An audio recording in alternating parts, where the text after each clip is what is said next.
Bonjour, aujourd'hui on va parler des tests qui sont faits pour détecter ou identifier des micro-organismes et on va aussi parler des analyses microbiologiques des aliments. Et là je vous le dis tout de suite gang, des tests pour détecter, identifier des micro-organismes, il en existe des milliers. Donc clairement on ne les verra pas tous aujourd'hui, on ne les verra même pas tous cette session. On va en voir quelques-uns dans la capsule que je fais à l'instant. On va en voir quelques-uns en laboratoire aussi, mais on pourrait passer une technique en entier de 3 ans à évaluer, tester les différents outils qui nous permettent de détecter et d'identifier des micro-organismes. Donc, ce que je veux faire par cette capsule-ci, dans le cadre du cours, c'est vous donner des bases, vous montrer quelques-uns des milieux ou des tests qui sont les plus utilisés, mais c'est aussi vous donner les outils, puis la capacité de réflexion aussi pour ne pas être pris au dépourvu. Puis si on vous demande, par exemple, dans votre métier futur d'analyser un échantillon alimentaire, puis de détecter la présence d'une bactérie X, puis qu'on ne l'a pas vu ensemble, cette bactérie-là, bien, vous allez savoir où aller chercher de l'information. Je vais vous montrer un site du gouvernement canadien avec tous les protocoles standardisés pour identifier pratiquement tous les micro-organismes alimentaires. On va regarder aussi quelques compagnies de référence qui offrent plusieurs produits différents. Donc, l'idée, c'est de vous familiariser avec ce qui existe et de savoir où aller chercher pour compléter l'information dont vous avez besoin. OK? Donc, on y va avec ça. En commençant par quelques définitions, donc les différents types de milieux de culture qui peuvent être utilisés pour détecter ou identifier des micro-organismes. Certains milieux vont être dits sélectifs. Ce que ça veut dire, c'est que ces milieux-là vont permettre la croissance de certains micro-organismes, mais vont en bloquer d'autres. Donc, par exemple, on pourrait avoir un milieu qui va laisser pousser, par exemple, les bactéries Gram-, mais qui va bloquer les bactéries Gram+. Donc, il va être sélectif en ce sens-là. Milieu différentiel, souvent, ça va impliquer un changement d'aspect ou de couleur de la gélose elle-même ou de couleur et d'aspect des colonies bactériennes ou de levure qui y poussent. Donc, il y a quelque chose qui va se passer, il va y avoir une couleur qui va me permettre de distinguer une bactérie d'une autre. D'autres milieux, ça c'est pratique, ils offrent les deux caractéristiques sur une même gélose. Donc, ils sont sélectifs, vont laisser pousser certains types de micro-organismes et bloquer les autres ou inhiber les autres. Et ils vont être différentiels, donc ils vont me permettre de reconnaître une caractéristique, souvent de couleur, sur la gélose. L'exemple classique, on va en parler, je pense que c'est la diapo suivante, là, c'est pour détecter S. aureus. Donc, Staphylococcus aureus. Le milieu utilisé, c'est le milieu mannitol-sel.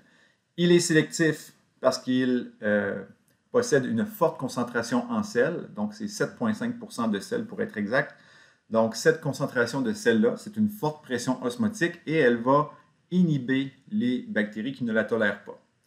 S. aureus, de toute évidence, la tolère. L'autre, le côté différentiel de la chose, c'est que la bactérie qui va dégrader le sucre, donc le mannitol, ce ne sont pas toutes les bactéries qui peuvent le faire. Si une bactérie peut faire ça, elle va dégrader le mannitol, va produire ou libérer des déchets acides qui vont acidifier le milieu. Et dans la gélose, il y a un indicateur pH et la gélose, la couleur normale va être rouge. Mais quand ça va s'acidifier, ça va passer au jaune. Donc à ce moment-là, on va pouvoir distinguer que c'est bel et bien S. aureus qui pousse parce que de 1, il y a une croissance et de 2, il y a eu un changement de couleur. Quand on parle maintenant des milieux d'enrichissement, c'est qu'on veut favoriser le développement d'une espèce bactérienne qui se retrouve en petite quantité dans un environnement généralement où il y en a beaucoup. Donc, par exemple, vous voulez détecter salmonelle dans un aliment, dans de l'eau contaminée, dans un échantillon de sel, des excréments par exemple. C'est peut-être plus en laboratoire médical, mais peu importe, juste pour que vous compreniez le principe. Donc, Salmonella n'est peut-être pas présente en grande quantité, mais moi, tout ce que je veux savoir, c'est est-ce qu'elle est là, oui ou non. Donc, je vais la mettre dans des conditions qui favorisent son développement sur un milieu qui va inhiber les autres espèces, mais qui va sélectionner cette bactérie-là. Donc, oui, c'est un milieu qui est sélectif jusqu'à un certain point, mais il va aussi favoriser, booster, en bon français, la croissance de la colonie, pas de la colonie, mais de la bactérie qui m'intéresse. Donc, le milieu, l'exemple, sélénite F, qui favorise la croissance justement de Salmonella, mais qui inhibe E. coli.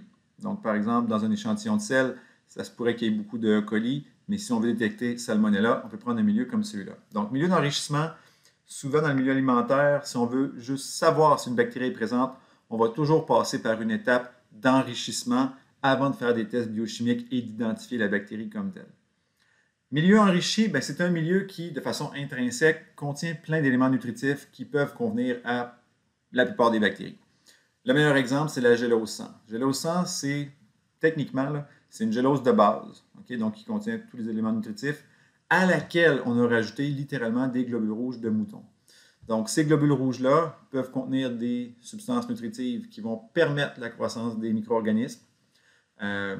Certains micro-organismes, d'ailleurs, vont s'en nourrir. On va en parler tout à l'heure. On va parler des différents types d'hémolyse. Donc, jusqu'à quel point les bactéries qui poussent sur la gélose peuvent littéralement détruire les globules rouges. Puis on peut voir l'effet que ça a sur la gélose. Puis gélose chocolat, ne vous laissez pas avoir par son nom. Si vous y goûtez, vous allez être déçu parce qu'il n'y a pas de chocolat là-dedans. Dans le fond, c'est une gélose 100 qui a été cuite. Parfois, on va rajouter d'autres éléments nutritifs ou quoi que ce soit. Généralement, on va l'utiliser beaucoup dans le domaine médical, cette gélose-là, pour identifier des bactéries du genre Neisseria. Donc, Neisseria, par exemple, qui peut causer des méningites, donc Neisseria meningitidis ou Neisseria gonorrhoeae, donc au niveau des ITSS, des organes génitaux. Cette bactérie-là, on peut en retrouver au niveau de la bouche aussi, mais ce sont généralement des espèces de Neisseria qui ne sont pas pathogènes, mais ce n'est pas anormal d'en retrouver. Donc, gélose chocolat, gélose 100 sont des milieux enrichis, donc qui possèdent beaucoup d'éléments et ça va permettre justement la croissance de bactéries, on va les dire fastidieuses, elles sont difficiles un petit peu. Il faut leur donner plus d'amour, plus d'attention pour qu'elles se développent. Donc, je reviens sur la gélose mannitol-sel. C'est un milieu sélectif, je l'ai expliqué, en raison de la concentration en sel de 7,5 %. Donc, c'est une concentration qui est assez élevée pour inhiber la plupart des micro-organismes et différentielle en raison de la présence du mannitol. Donc, si on regarde sur l'image, donc il y a une zone qui a été non inoculée, donc c'est la couleur de base de la gélose, donc une espèce de rouge orangé. En bas à gauche, Staph epidermidis, on voit que la bactérie a poussé. On voit de la croissance là, sur pas mal toute la surface. Donc, la bactérie Staphylocoque tolère la présence de sel. D'ailleurs, c'est une bactérie qu'on retrouve sur la peau, donc c'est normal qu'elle tolère le sel. Souvent, notre peau, si on sue, ça prend des bactéries qui tolèrent ça. Mais si on regarde Staph aureus, donc, elle a poussé, toute évidence, mais la gélose, la section de la gélose, du moins, est devenue jaune. Donc, il y a eu acidification. Donc, la bactérie a utilisé le mannitol, le pH a diminué et ça a provoqué l'apparition de la couleur jaune. Et ça nous permet d'identifier S. aureus. La gélose amidon ou starch agar maintenant va être utile pour identifier surtout un genre bactérien bien précis. C'est un genre bactérien là, qui peut se retrouver dans les aliments. Donc, c'est le genre Bacillus, plus particulièrement Bacillus cereus. Cette bactérie-là, le problème majeur qu'elle provoque en alimentation, donc elle peut faire des toxines, oui, entre autres, mais elle produit des endospores, donc elle peut résister jusqu'à un certain point à la chaleur, et quand la température redevient un petit peu plus acceptable pour la bactérie, donc c'est là qu'elle peut s'éveiller et commencer à se multiplier, produire des toxines, etc. Donc, pour l'identifier, ce qu'on peut prendre, c'est une gélose amidon. Puis la gélose a l'air de ça, donc une espèce de beige couleur de base. Là, il faut se rappeler une petite notion de chimie qu'on a peut-être vu au secondaire, peut-être même au primaire. Quand on met de l'iode sur de l'amidon, donc l'amidon, c'est un sucre complexe, c'est plein de molécules de glucose collées les unes sur les autres. Peu de bactéries peuvent se nourrir directement de l'amidon. Si je prends l'amidon et je le digère en glucose, là, plusieurs bactéries pourraient le faire. Mais directement à partir de l'amidon, pas beaucoup. Bref. Les aliments riches en amidon, le pain, patates, etc., les pâtes. Donc, si je mets de l'iode sur un aliment, sur une pomme de terre, sur du pain qui est riche en amidon, la couleur va devenir noire. Donc, si je mets, par exemple, la gélose qui est ici, là, si je mettais de l'amidon dessus, sur toute sa surface, elle deviendrait noire, comme on le voit ici. Donc, l'amidon qui est présent réagirait avec l'iode, ça donnerait cette coloration-là. Là, l'exemple qu'on vous donne, okay, on a mis du E. coli ici. Okay? Donc, on voit que la bactérie s'est développée sur la gélose, mais quand on met l'iode par la suite, donc l'iode est rajouté après l'incubation de 24-48 heures à 37 degrés Celsius. Donc, on rajoute l'iode par la suite, et là, on voit, okay, E. coli a poussé, mais quand je mets l'iode, il y a du noir tout le tour. Donc, l'amidon n'a pas été dégradé par E. coli. Mais pour Bacillus, donc ça, c'est la bactérie Bacillus. Okay, en fait, c'est une grosse... On a fait, dans le fond, un trait de bactéries ici. Donc, c'est pas juste une colonie, c'est un attroupement de B. cereus sur la gélose. On a mis l'iode aussi, mais là, regardez, tout le tour de la bactérie, il y a une zone plus claire. Donc, ça veut dire qu'ici, il n'y a plus d'amidon. Donc, la bactérie a dégradé. Donc, toute cette zone-là, -là, c'est que l'amidon a été détruit par la bactérie. C'est une indication d'un bacillus, okay? Ne serait-ce que par l'aspect que prennent les bactéries lorsqu'elles se développent. Souvent, les colonies de bacillus vont être plus évasées, de forme irrégulière. Donc, c'est une bonne indication qu'on a du bacillus. Puis, la preuve supplémentaire, c'est la zone d'inhibition autour de la bactérie. Donc, il y a eu dégradation de l'amidon. Gélose Listeria, on va la reconnaître sur une gélose particulière. Donc, sur cette gélose-ci, on voit qu'il y a une forme, un cercle, d'une couleur, disons, relativement pâle, mais il y a un point vert plus foncé au milieu. Donc, toute évidence, le nom le dit, là. Donc, c'est pour la Bacteria Listeria, puis souvent, c'est monocytogenèse. Okay? Donc, c'est une bactérie qui peut causer des problèmes si elle est consommée, par exemple, dans les viandes froides ou dans du fromage. C'était la bactérie qui avait causé plein de problèmes avec la compagnie Maple Leaf à l'époque. Je vous montre le site Biorad. Donc, quand on arrive sur le site, on vous explique comment utiliser la gélose, quelles sont ses propriétés, puis on vous montre aussi à quoi pourraient ressembler des résultats typiques. Donc, Listeria monocytogenes, donc on voit la forme circulaire de la colonie avec un point verdâtre turquoise au centre. D'autres espèces vont donner seulement le point et non pas la zone tout autour. Et s'il y a autre chose que du Listeria qui pousse, la couleur, la forme va être complètement différente. Donc, ce n'est pas ce que l'on recherche. Donc, ça, c'est toujours une bonne référence d'aller voir les fiches signalétiques de ces produits-là. D'ailleurs, on va revenir plus tard là, sur les produits Biorad parce qu'ils produisent plein de tests différents pour identifier plein de bactéries, de toxines, etc. Gélose EMB, Eosine Methylene Blue. Cette gélose-là, la couleur, c'est l'espèce de violet que l'on voit ici. Cette gélose-là, c'est pour détecter la présence de coliformes, de E. coli, dans l'eau ou dans des aliments. Ce que l'on veut savoir, dans le fond, c'est est-ce qu'il y a présence de coliformes, donc potentiellement de contamination fécale dans l'eau ou l'aliment que l'on teste. Cette gélose-là, on l'utilise beaucoup pour les tests d'eau, qualité de l'eau des plages, etc. Mais on le fait aussi en alimentation. Puis, un des tests qu'on faisait beaucoup en biotech à l'époque, je dis à l'époque quand j'enseignais dans la technique, c'est qu'on allait chercher des aliments à la cafétéria, donc des sandwichs au poulet, sandwichs aux œufs, salade de pâtes, donc des aliments avec soit beaucoup de protéines, soit beaucoup, par exemple, de mayonnaise, donc tous des aliments qui favorisent le développement de certaines bactéries. On faisait des décomptes de bactéries totales, donc pour voir quelle quantité de bactéries il y avait par 100 grammes, par exemple, d'aliments. Puis là, je vous le dis tout de suite, trouver des bactéries dans les aliments, c'est pas anormal. Je pourrais faire des tests sur tout ce qu'il y a dans mon réfrigérateur, dans mes armoires, ici, dans mon garde-manger, puis il y a des bactéries, des mycètes, probablement partout. L'idée, c'est la quantité qu'il ne faut pas, par exemple, dépasser et surtout ne pas retrouver de pathogènes et encore moins de coliformes. Parce que quand on trouve des coliformes, ça veut dire qu'il y a une contamination fécale. Ça veut dire, est-ce que c'est la personne qui a préparé les aliments, est allée aux toilettes, ne s'est pas lavé les mains et a manipulé les aliments? Est-ce qu'on a arrosé, par exemple, des laitues ou quoi que ce soit dans un champ avec de l'eau contaminée? Donc, il peut y avoir plusieurs explications à ça. Mais si je reviens à la gélose EMB, regardez, moi je trouve ça beau, là, la couleur vert métallique que E. coli produit sur cette gélose-là. Okay? C'est vraiment caractéristique. Puis je vous rassure, quand j'ai dit qu'on a fait des tests sur les différents produits alimentaires de la cafétéria au cégep, on n'a jamais eu de test positif pour des coliformes.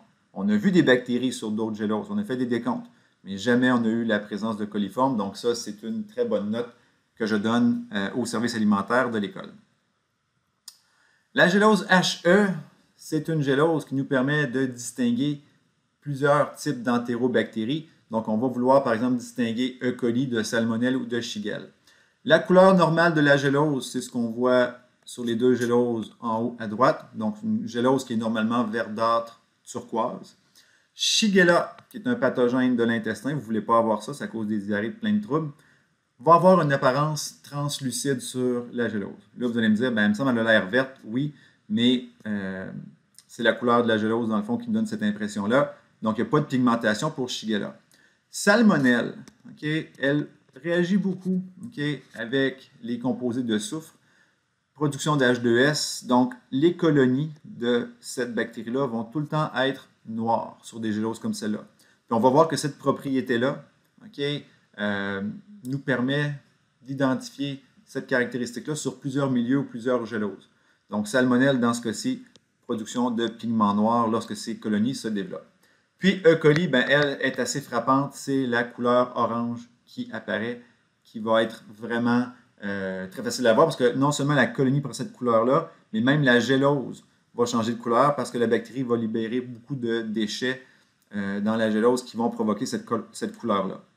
Donc, E. coli, Shigella, salmonelle vont être identifiés par cette gélose-là. Et c'est un milieu qui est sélectif parce qu'il bloque la croissance des bactéries Gram+, et différentiel pour les couleurs qui s'y développent. Gélose SS, Salmonella Shigella. Donc, elle aussi est un milieu sélectif et différentiel, puis le principe est le même que la gélose HE que l'on vient de voir. Donc, on va pouvoir distinguer E. coli de Shigella de salmonelle. La différence, c'est qu'à la base, la gélose va être d'une couleur un petit peu plus pâle, peut-être plus orangée que verte, là.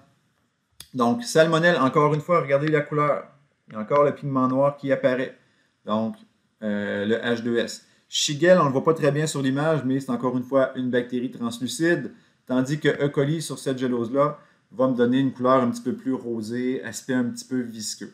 Donc, vous pouvez aller voir le site qui est ici pour avoir plus d'informations là-dessus, mais le principe est quand même relativement simple à observer. La VRBA plus MOG, là aussi, on recherche la présence de coliformes, la détection de E. coli. Donc, dans les aliments, la viande, par exemple, vous pourriez faire des tests sur du bœuf haché avec une gélose comme celle-là pour s'assurer qu'il n'y a pas trop de E. coli dedans. Ce qui est particulier avec cette gélose-là, c'est la possibilité d'avoir une réaction fluorescente. Donc, on fait notre prélèvement, on traite notre échantillon, on le place sur gélose, on va voir des colonies, on peut les compter pour savoir le nombre de colonies totales, mais on peut aussi la passer sous une lampe UV et ça va nous permettre de distinguer E. coli, par exemple, qui serait présente dans je vais prendre mon exemple de bœuf haché. Donc, c'est une façon différente de détecter des bactéries. Encore une fois, vous pouvez aller voir la compagnie Neogen, je vais y revenir. Il y a certaines compagnies là, qui sont vraiment spécialisées dans la production de milieux de culture ou de tests de dépistage pour les aliments. Neogen en est une, Biotecon, c'est quoi les autres? Biorad. Donc, vous allez voir, je vais vous parler de ces différentes compagnies-là dans quelques instants. La gélose sang me permet de faire la distinction entre plusieurs types de bactéries. Parce que la plupart des bactéries vont pousser là-dessus. C'est un milieu enrichi, donc il y a de tout pour tous les goûts. Donc, quand on parle d'une hémolyse bêta, c'est une hémolyse qui est dite totale. Ce que ça veut dire, c'est que les globules rouges présents dans la gélose sont attaqués et complètement détruits par les bactéries qui y poussent. Un exemple de ça, Streptococcus pyogenes. Cette bactérie-là peut causer la mangeuse de chair, entre autres infections. Elle peut causer plein de problèmes. Donc, vous regardez la gélose sang, normalement, sa couleur, c'est ça ici. Mais là où les bactéries se sont développées, on voit à travers la gélose. Donc, les globules rouges ont été complètement bouffés. Là, ne tenez pas compte de la petite pastille qui est là, qui est probablement une pastille pour tester la résistance de certains antibiotiques contre cette bactérie-là. Mais vous regardez, on voit vraiment complètement à travers. Donc, hémolyse totale. Pour l'hémolyse alpha, c'est une hémolyse qui est partielle. et la couleur des bactéries sera verdâtre. Okay? J'aimerais tellement ça écrire comme il faut. Donc, on le voit ici. Okay? E. coli est un exemple. Vous pourriez aussi avoir un autre exemple là, qui est S. pneumoniae, donc la bactérie ou une des bactéries qui peut causer des pneumonies. Donc, elle donne cet aspect-là, donc une couleur verdâtre. Donc, elle va détruire, oui, mais seulement en partie les globules rouges. Donc, E. coli, là, ce serait des petits bâtons. Si on faisait une coloration de grammes par la suite pour confirmer, là, donc on aurait une coloration ou un aspect verdâtre sur la gélose, donc hémolyse alpha. E. coli, ce serait des bâtonnets gram négatifs, mais S. pneumoniae, caractéristique aussi, ce sont des diplocoques gram plus dans ce cas-là. Tandis que E. coli serait un bacille gram moins. Puis hémolyse gamma, ben, c'est aucune hémolyse. C'est bizarre de dire ça comme ça, mais la bactérie peut se développer sur la gélose, mais ne va pas attaquer les globules rouges. Et là, je vous vois réfléchir, ou je vous imagine en train de réfléchir, est-ce que total, c'est des bactéries plus dangereuses, partielles moins dangereuses, puis aucune hémolyse pas dangereuse du tout? Non. C'est sûr que cette bactérie-là, qui fait une hémolyse bêta, dans mon sang, pourrait faire des ravages, parce qu'elle pourrait détruire les globules rouges. Mais peut-être que sur ma peau, d'ailleurs, S. pyogenes, c'est fort possible que vous l'ayez sur la peau, elle ne cause pas de trouble. Puis celle qui ne cause aucune hémolyse, ben, peut-être qu'elle n'attaque pas le sang, mais peut-être que dans mon système digestif, ça va être un pathogène épouvantable. Donc, il ne faut pas se fier seulement là-dessus pour tirer des conclusions. Et comme je vous disais, okay, des milieux de culture, il y en a des milliers. Okay? Le manuel qui est là, je l'ai à mon bureau au cégep. Vous avez un lien ici si jamais vous voulez l'acheter ou le consulter, par exemple le faire acheter par une compagnie pour laquelle vous pourriez travailler. Écoutez, juste pour la détection et l'identification de micro-organismes présents dans la nourriture, okay, c'est plus de 1400 milieux de culture liquides ou solides. Donc, calculez-le, là, si je passais 2 minutes sur chacun de ces milieux-là, on serait là longtemps. Okay? Puis ça prendrait plus que les 3 heures semaine de théorie x 15 semaines pour passer à travers. D'accord? Donc, l'idée, encore une fois, c'est de vous donner des bases, de vous donner des outils, des façons de réfléchir pour aller chercher l'information par la suite, mais attendez-vous pas à ce qu'on passe à travers tout ça. Ce serait impossible. Maintenant, donc on a parlé des géloses, donc des milieux de culture, mais il y a aussi des tests biochimiques. Donc, des tests biochimiques, c'est plus utilisé pour savoir, okay, ou mettre en valeur la présence d'une enzyme ou de la capacité d'un micro-organisme à métaboliser telle ou telle substance dans le milieu. L'image que vous voyez par exemple ici, c'est un milieu qu'on appelle le TSI, ou Triple Sugar Iron. Okay? Donc, la gélose initiale, elle est ici, donc c'est la première. Donc, c'est une gélose en tube. Il y a une pente. Okay? Donc, dans le fond, on prépare le milieu liquide, on le met dans les tubes, puis on va laisser le tube figé, ou on va laisser la gélose figée en ayant le tube incliné. Donc, c'est ce qui nous permet d'avoir la pente. Dépendamment des réactions qu'il va y avoir sur ce milieu-là, on peut tirer des conclusions. Comme par exemple, si vous regardez le deuxième tube, c'est devenu alcalin sur la pente, okay? Mais le fond n'a pas été touché. Ce que ça veut dire, c'est que les bactéries sont probablement aérobies, donc ne se développent pas dans le fond du tube, mais elles vont alcaliniser la surface. Sur le deuxième, il y a eu acidification de toute la gélose. Donc, le milieu est devenu jaune. Mais vous voyez qu'il y a comme des espaces entre les morceaux de gélose. C'est parce qu'il y a eu production de gaz. Donc, ici, je pourrais dire la bactérie acidifie, donc métabolise les sucres présents dans la gélose et elle produit des gaz en plus. Celle-là, on voit ici qu'il y a eu production de gaz, mais non seulement production de gaz, mais aussi il y a une coloration noire. Donc, encore une fois, le H2S. Alcalinisation de la pente. Ici, le dernier, acidification du fond du tube, mais on va dire peut-être aucune réaction ou peut-être légère même alcalinisation en surface. Donc, il y a plein d'informations que je peux aller chercher avec un test comme celui-là. D'autres tests, comme la catalase, c'est un test bien simple. On laisse pousser les bactéries sur une gélose, puis on dépose une petite goutte, okay, de peroxyde, du H2O2. Si la bactérie a l'enzyme catalase, elle va dégrader le peroxyde et ça va provoquer l'apparition de brou. Okay? C'est le même principe, par exemple, si vous êtes déjà blessé puis votre mère a désinfecté une plaie avec du peroxyde, ça fait de la broue. Donc, c'est peut-être ou bien les bactéries ou vos cellules immunitaires qui dégradent le peroxyde à ce moment-là. Donc, ça, c'est une indication. Ça peut nous permettre de distinguer deux types de bactéries. Test à l'oxydase. Donc, on veut savoir si la bactérie peut dégrader certains métabolites. On va ajouter un substrat sur la gélose. Si ça devient violet, c'est positif. Si rien qui se passe, c'est négatif. Le lait de litmus. C'est un test, encore une fois, un peu comme le triple sugar iron, sauf que lui, il est liquide. Et en fonction de ce que la bactérie va faire avec ce milieu-là, qui est un milieu relativement violet au départ, la bactérie peut l'acidifier, l'alcaliniser, dégrader les protéines, faire cailler les protéines dans le milieu, faire donc des curds en bon français. Donc voilà. Test au nitrate. Il y a des bactéries qui peuvent dégrader les nitrates en nitrites, puis les nitrites en ammoniac ou autres composés azotés.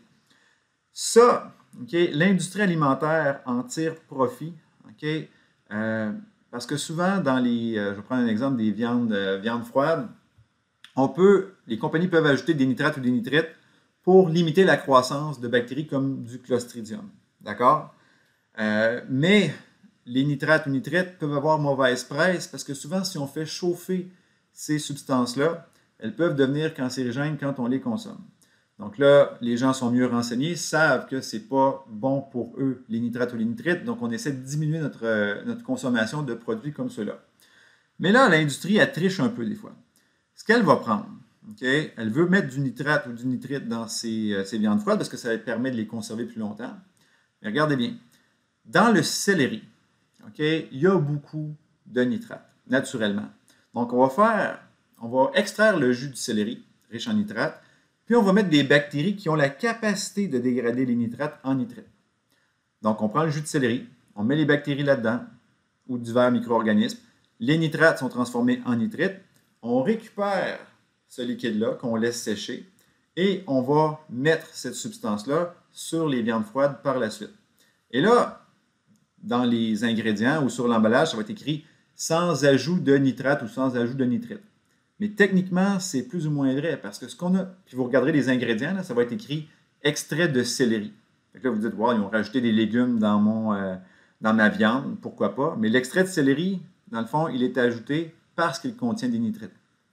Puis certaines compagnies qui ont bonne conscience vont ajouter à leur viande froide de la vitamine C parce que la vitamine C peut neutraliser les produits toxiques qui sont produits lorsque l'on chauffe les viandes froides ou ces charcuteries-là.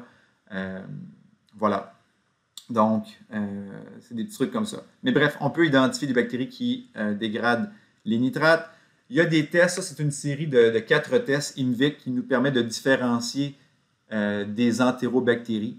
Donc, le I, c'est pour un test à l'indole, M pour rouge de méthyle, V pour Vosges, Proskauer, puis le C, c'est pour le test au citrate. Donc, c'est une série de tests qui nous permet de différencier surtout les entérobactéries. À partir de tests biochimiques, on peut utiliser des clés dichotomiques. Puis les clés dichotomiques, moi, je trouve ça le fun d'utiliser ça. Ça me fait penser, quand j'étais jeune, au livre dont on est le héros. Là. Vous lisez un chapitre, puis à la fin du chapitre, ça vous dit « OK, si vous voulez que le héros combatte le monstre, allez à la page 5. Si vous voulez qu'il se sauve, allez à la page 8. » Puis là, tu progresses comme ça dans le livre. Là, c'est pour identifier des bactéries, donc c'est peut-être un petit peu moins excitant que le livre, mais peu importe. Donc, si on a une bactérie, par exemple, Coccigram+, on fait le test à la catalase. S'il y a de la broue, c'est un staphylocoque. S'il n'y a pas de broue, c'est un streptocoque. Et là, à partir des staphylocoques, on fait un test à la coagulase. Okay? Donc, littéralement, on va voir si la bactérie peut produire une enzyme qui fait coaguler du sérum de lapin. Est-ce qu'elle le peut? Est-ce que c'est positif? Si oui, c'est une de ces 3 bactéries-là. Sinon, c'est une autre espèce. Ensuite, on fait une gélose sans, puis on regarde l'hémolyse, puis ça me permet de différencier les bactéries. Même principe pour les streptocoques. Ici, on commence par l'hémolyse. Si c'est positif, on a ces bactéries-là. Ensuite, on va faire le CAMP test. Si c'est positif, c'est S agalaxiae. Sinon, on fait un test à l'optochine et là, on peut avoir une distinction. Donc, il y a plein de clés dichotomiques comme ça qui existent pour nous permettre d'identifier des bactéries. Les tests biochimiques, c'est le fun, mais ce qui est encore plus le fun, c'est si on regroupe une vingtaine de tests biochimiques sur une même bande, comme les bandes de galerie API. Ça, c'est génial. Okay? Au lieu d'avoir 20 tubes, 20 tests différents, on a une galerie comme celle-là, et quand on la reçoit, c'est lyophilisé. Donc, c'est une poudre qu'il y a dans le fond de tous les tubes. Et là, on va prendre notre bactérie inconnue, on va la mettre en solution et on va mettre de la solution dans toutes les petites capsules qui sont là. Donc, ça va réhydrater le produit. On va incuber le tout à la bonne température et avec une certaine quantité d'humidité dans le milieu pour ne pas que les petites capsules ne s'assèchent. Et on va regarder les résultats. Là, on vous a montré, par exemple, la couleur des tests négatifs. Donc, dans le fond, peut-être qu'on a juste mis de l'eau là-dedans juste pour réhydrater et montrer de quoi ça a l'air. Et dans les tests positifs, on a pris les bactéries que l'on savait être positives pour chacune, puis on a fait ces réactions-là. Mais il faut être conscient que vous, quand vous faites le test, vous pourriez avoir, par exemple, ici, ce serait positif, négatif, négatif, positif, positif, négatif, positif, positif, positif, négatif, négatif, négatif. Bref, ça pourrait varier. Mais là, on fait juste vous montrer, OK, ce test-là, lorsqu'il devient positif, ça fait ça. Celui-là, ça donne ça, etc. D'accord? Donc, c'est intéressant, OK? Parce que quand on a ces résultats-là, le plus, plus, moins, plus, plus, etc., on va sur le site de la compagnie, on entre nos résultats, donc plus, moins, plus, nanana, on pèse sur Enter, et là, ça va vous dire, OK, à 99% des chances que cette bactérie-là, ce soit E. coli. Parce que les galeries API, il y en a pour différents types de bactéries. Donc, les 20E, c'est pour les entérobactéries. Vous pourriez avoir des API Staph, des API Strep, des API pour les levures, des API, on dit NE pour non-entérocoque, donc des bactéries Gram- comme Pseudomonas, par exemple. Donc, il y a plein de galeries API pour identifier des groupes ou différencier des bactéries appartenant à un même groupe. Donc, ça, c'est vraiment bien comme test parce que c'est rapide. En dedans de 24-48 heures, vous avez un résultat, puis vous avez fait plusieurs tests biochimiques. Donc, c'est plus rapide à faire aussi. Donc, vous pouvez aller visiter le site de Biomérieux, voir tous les produits, toutes les galeries API qu'ils font, okay? Puis même tous les produits et services qu'ils offrent pour l'identification, la détection de micro-organismes présents dans les aliments. Entérotube, un petit peu le même principe que la galerie API, sauf que là, dans ce cas-ci, c'est vraiment pour différencier des entérobactéries comme E. coli, Salmonelle, Shigella, Klebsiella, Citrobacter et Chronobacter. Puis vous allez remarquer, il y a beaucoup de rappels alimentaires qui concernent ce groupe-là. Donc, contamination fécale-orale. Chronobacter, on va voir beaucoup de rappels alimentaires, bien beaucoup, idéalement pas beaucoup, mais les rappels alimentaires touchant cette bactérie-là, souvent, ça va être dans les formules pour enfants. Donc, la préparation à biberon, là, souvent, ça peut être contaminé par Chronobacter. Tandis que E. coli, Salmonelle, Shigella, bien, ça peut être divers produits dans la viande, dans certains végétaux, comme par exemple, là, récemment, il y avait eu beaucoup de problèmes de salmonelle dans les oignons, du E. coli dans la laitue ou dans le bœuf haché. Donc, on veut identifier ces bactéries-là. L'entérotube, comment il fonctionne? Contrairement à la galerie API, donc, ça ressemble à un gros suçon, je trouve, là. Mais ce qu'il y a, donc, supposons que vous avez votre gélose, puis il y a des colonies bactériennes dessus. Vous avez votre entérotube, puis en dessous des deux bouchons qui sont là, d'un côté, il y a une petite tige de métal pointue, puis la tige de métal, elle traverse tout l'entérotube, puis à l'autre bout, c'est juste une espèce de petite poignée. Donc en dessous d'un des bouchons, c'est une petite poignée. Puis là, vous avez là, tous vos tests qui sont là-dedans. Donc, avec la pointe qui est là, vous allez piquer une colonie. Puis, vous allez tirer sur la tige de métal. Donc, on tire vers là. Et là, la tige de métal va déposer des bactéries dans tous les milieux qui sont là. OK? Donc, la bactérie va être déposée. Après ça, on remet la tige, puis on casse ce bout-là. On referme les bouts. Certains milieux, on va devoir faire des trous dedans pour qu'il y ait de l'oxygène un petit peu. Mais les autres, par exemple, ceux-là ici, là, il y a même une couche de cire par-dessus. Okay, pour que ce soit en anaérobiose, donc pas d'oxygène. Bref, on incube le tout à 37 degrés pendant quelques heures. Okay? Puis le lendemain, bien, vous regardez les changements de couleur qui se sont faits. Encore une fois, ça peut être positif pour certains tests, négatif pour d'autres. Là, ça vous donne un code de chiffres. Okay? Par exemple, 2, 4, 3, 1. Okay? Parce que souvent, on vous demande d'additionner la valeur de 3 tests Okay? Donc, par exemple, si c'est positif sur 2 des 3 tests, donc vous écrivez 2. Si c'est positif pour 4 tests, ou en tout cas, vous écrivez, bref, un numéro, ça vous donne un code. Vous allez par la suite dans un répertoire des différents codes qui existent, puis vous entrez votre valeur, puis ça va vous donner, OK, à 99% des chances, c'est E. coli. Des fois, si vous avez fait une erreur de manipulation, ça pourrait vous dire, ah ben là, selon les résultats, il y a 75% des chances que ce soit salmonelle, mais il y a quand même 50% des chances que ce soit Shigella. Puis le logiciel peut vous suggérer de refaire un test pour valider si c'est une ou l'autre. Donc ça, c'est l'entérotube. Il y a une petite vidéo explicative, comment ça fonctionne. Vous pouvez aller jeter un coup d'œil. Mais encore une fois, c'est une façon rapide de faire plusieurs tests en une seule fois. Les produits Biorad, okay, c'est une compagnie qui fait plein de produits dans plein de domaines. Moi, depuis que je suis au bac, à la maîtrise, on travaille avec des produits Biorad. Ici, au Cégep, on travaille avec plein de produits Biorad aussi. Et là, ce qui est intéressant, c'est qu'avec ce que je vais vous montrer sur le site Biorad, ça va faire un lien avec la capsule sur le chapitre numéro 7. Donc, toutes les techniques là, de PCR, QPCR, RT-PCR, immunodiffusion, technique ELISA, eux vont vous montrer justement des applications précises de ça. Donc, par exemple, les tests sérologiques pour distinguer les différents sérotypes, différents sous-types de la bactérie salmonelle. Donc, c'est une réaction impliquant des anticorps. Donc, dans les produits, il y a des anticorps qui reconnaissent certaines protéines spécifiques de la salmonelle et ça vous permet de distinguer, OK, laquelle des salmonelles j'ai. Parce qu'il y a vraiment plusieurs sérotypes. Salmonelle, c'est une grande famille, puis il y a plusieurs petits groupes différents. Donc, ça vous permet de détecter ces différentes variantes-là de bactéries salmonelles. Ça, c'est un produit.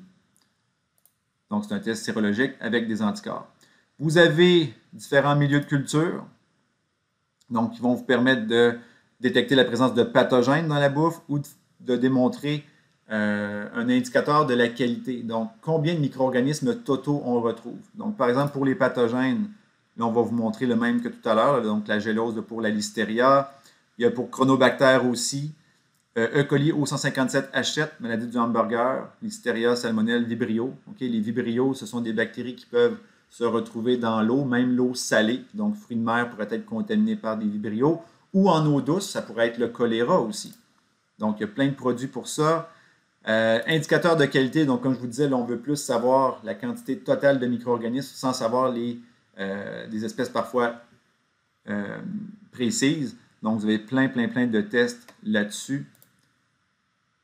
Donc, ça, c'est pour des tests microbiologiques.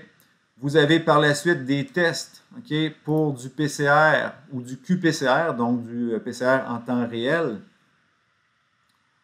Donc, encore une fois, pour détecter, dans ce cas-ci, une moisissure. Okay? Chronobacter, donc la bactérie là, que je disais qui pouvait se retrouver dans des produits de formule pour enfants. E. coli, les entérobactériacées, listeria. Écoutez, c'est toutes des techniques par PCR.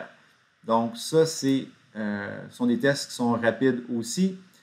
Puis, ça, c'est intéressant, des produits automatisés. Donc, par exemple, dans ce cas-ci, l'appareil va homogénéiser votre échantillon alimentaire et va le distribuer dans des quantités égales. Okay? Puis, on va pouvoir faire des tests de PCR par la suite. Parce que pour faire un PCR, je ne peux pas juste prendre un morceau de bœuf haché puis le mettre dans le tube puis espérer que ça fonctionne. Okay? Il faut traiter l'aliment. Okay? Il y a un processus. Et par la suite, on peut faire le PCR. Mais il y a des machines comme celle-là. Okay? Puis ça, bon, ça va être les compagnies pour lesquelles vous travaillez qui vont les avoir. Donc, vous pouvez cliquer sur le petit vidéo. Mais l'appareil prépare l'aliment. Puis, par la suite, là, vous pouvez faire votre PCR. Donc, il y a plein de produits comme ça. Et ce sont tous des produits pour détecter ou identifier des micro-organismes alimentaires.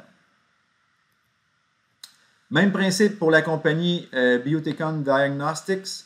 Donc, beaucoup de produits pour la détection par QPCR.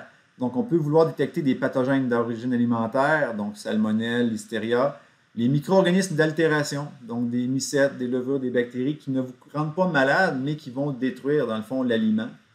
Détecter des virus, détecter la présence d'OGM. Okay? Donc, ça, c'est peut-être moins micro, mais ça pourrait être un outil intéressant. Par exemple, une compagnie qui fait du pain et qui dit que son blé est biologique, bien, on pourrait aller vérifier s'il n'y a pas des traces d'OGM là-dedans. Détecter des allergènes, Okay? Donc, vous avez un produit, puis vous ne savez pas si il y a des traces d'arachide, mais on peut faire le test. Et ça, c'est intéressant. Okay? L'espèce animale. On ne se le cachera pas, des fois, vous pouvez acheter un poisson, okay? Ou un filet de poisson, puis des fois, on ne sait même pas si c'est effectivement ce qui est affiché sur l'étiquette. On pourrait vous vendre, par exemple, du saumon, mais en réalité, c'est peut-être de la truite ou une autre espèce de poisson, peut-être qui est moins cher à produire, donc on pourrait vous avoir là-dessus. Donc, ce qu'on peut faire, c'est prendre un échantillon de la viande et faire un PCR dessus. Si c'est bel et bien du saumon, donc il va avoir une réaction, on va le voir, OK? Mais si ce n'est pas la bonne espèce, ben, on va être fait.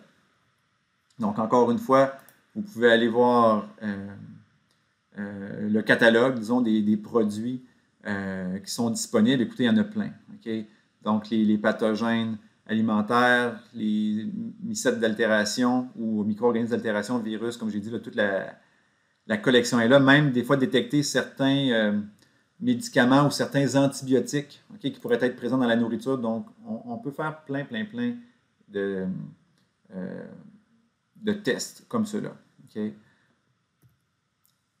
D'ailleurs, okay, encore les produits Biotécon, mais justement pour les détecter d'une autre façon, donc par ELISA. Okay? Rappelez-vous, la méthode ELISA implique la présence d'anticorps. Donc, par exemple, okay, si je voulais détecter la présence d'une mycotoxine, donc, dans un des petits puits qui est là, okay, la compagnie pourrait mettre des anticorps, okay, par exemple, anticorps, antitoxine, je ne sais pas moi, aflatoxine. Donc, une toxine produite par des mycètes. Donc, vous préparez votre échantillon alimentaire. Les anticorps, eux, sont déjà fixés dans le fond de la plaque. Donc, des anticorps qui reconnaissent cette toxine-là. Si la toxine est présente, elle va être captée par les anticorps. Par la suite, on va rajouter un deuxième anticorps, okay, qui, lui, va être marqué par une enzyme ou quoi que ce soit. Et on va ajouter une substance, puis ça va provoquer l'apparition d'une couleur. Plus la couleur est intense, plus il y a de toxines dans votre produit. Plus la couleur est pâle, moins il y en a. Puis s'il n'y a pas de couleur du tout, ben, il n'y en a pas du tout. Puis ça, c'est merveilleux. L'appareil, bon, vous pourriez me dire, on peut le voir à l'œil nu, mais des fois, il y en a, mais la couleur est quand même très pâle. Donc, cet appareil-là a des capteurs optiques, va mesurer l'absorbance okay, à travers le liquide. Puis, ce qui est le fun, c'est que, bon, sur 96 puits, la lecture va se faire très rapidement. Donc, l'appareil, puis on en a en biotech, je pourrais vous les montrer. Là. Donc, on place la plaque entre, ça prend quelques secondes, elle ressort et on a le diagnostic pour les 96 puits. Donc, je pourrais avoir fait 96 tests différents sur une même plaque. Encore une fois, vous pouvez aller voir les différents produits là, qui sont offerts par cette compagnie-là spécifiquement pour des réponses ELISA. Donc, on pourrait détecter les allergènes, les amandes, les noix du Brésil, caséine, cachou, etc. Il y en a plein. Okay? Détecter encore une fois la présence d'antibiotiques. Okay? Donc, c'est pas mal plus, justement, la détection d'antibiotiques va être plus efficace par une méthode ELISA, justement. Donc, c'est ça qu'on pourrait faire. Puis, les fameuses aflatoxines, mycotoxines. Donc, ça, c'est tous des produits qui peuvent être détectés avec une technologie comme celle-là. Donc, quand on expliquait ça dans le chapitre 7, ça semblait peut-être moins concret parce que j'expliquais le principe de la technique, mais là, je vous montre directement les produits qui sont conçus pour que ces techniques-là fonctionnent. Les produits Romer Labs, on était supposé en faire des labos comme ceux-là cette session, mais on s'est fait mettre un stop parce que ça coûte extrêmement cher. Dans ce cas-ci, encore une fois, c'est des tests qui vont impliquer la réaction anticorps-antigène. Donc, sur les petites bandelettes, il peut y avoir des anticorps. Vous préparez votre aliment. Vous mettez la bandelette en présence de la solution qui a été faite à partir de votre aliment.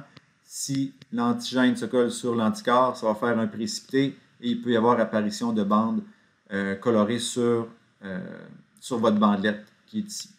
Il y a des appareils qui vont permettre de faire une lecture de ça, qui va être plus précise et qui va avoir une meilleure sensibilité de la détection de la couleur. Donc, vous pouvez aller voir une petite vidéo qui l'explique ou aller voir l'ensemble des produits Romer Labs qui sont offerts. Encore une fois, il y en a plein. Et le Petrifilm 3M de la compagnie du même nom, okay, ça c'est intéressant. Donc, on place un échantillon. En fait, au départ, on va mettre une gélose de format liquide sur la région du petit film qui est là. Ensuite, on va laisser figer la gélose, puis on va l'appliquer sur une surface. Ça peut être une surface de travail, une planche à découper, un comptoir de cuisine, n'importe quoi. Puis par la suite, on va regarder ce qui pousse. Puis vous allez voir, vous allez pouvoir faire un décompte du nombre de colonies qu'il y a sur votre gélose. Donc, je vous montre un petit vidéo là-dessus qui est fait par la compagnie 3M. En fait, qui est peut-être fait par une autre compagnie, mais qui utilise le Petrifilm 3M. We will demonstrate how 3M Petrifilm coliform count plates can be used to quantify coliform contamination. Preliminary steps. Sterilize the bench once with a 10% Milton solution and twice with 70% ethanol.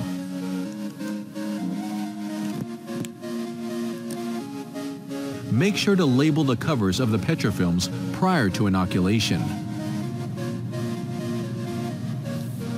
Light a Bunsen burner to establish a cone of sterility. Microbial load estimation in liquid samples.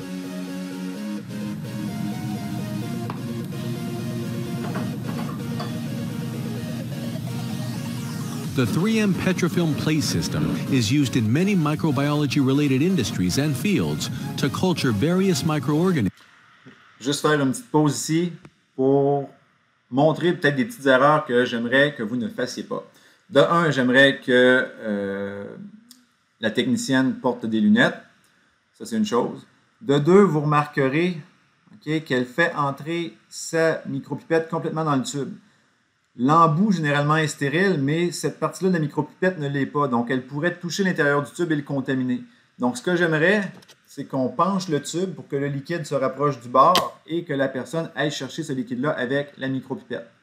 Aussi, vous allez voir, quand elle a ouvert le tube, elle a passé le tube à la flamme, mais là, elle va le refermer sans passer le tube une deuxième fois à la flamme. Puis même plus tard dans la vidéo, elle va le faire correctement. Donc, elle va passer son tube à la flamme avant de remettre le bouchon d'aluminium. They are designed to be a faster, more efficient method for detection and enumeration compared to conventional plating techniques. For liquid inoculum, lift the cover and pipe it 1 milliliter directly on the surface of the petrifilm. Place the cover back on.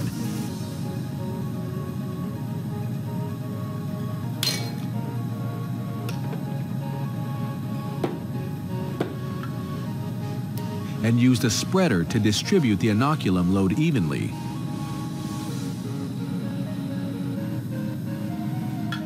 Microbial load estimation on solid surfaces. For surface sampling, the petrifilm must first be jellified by adding 1 milliliter of an 8.5 gram per liter sodium chloride solution that has previously been sterilized by autoclaving. Donc, juste faire une pause pour expliquer les différents tests.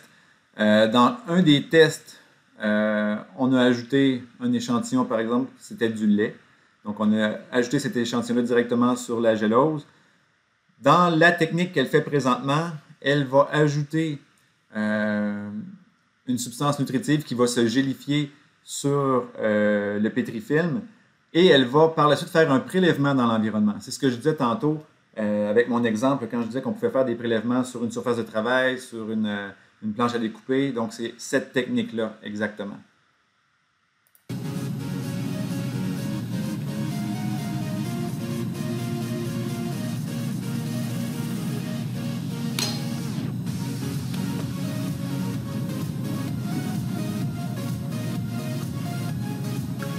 The petrifilm is left to gellify for 1 hour at room temperature. Sampling is done by peeling and stamping gently the cover sheet of the petrifilm on the surface to be tested for a specific duration.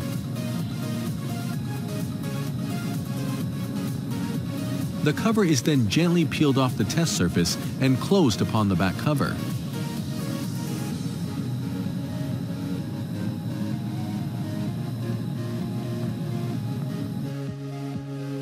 Incubation. petrofilms for coliform counts are incubated at 37 degrees for 24 hours, front cover facing upwards.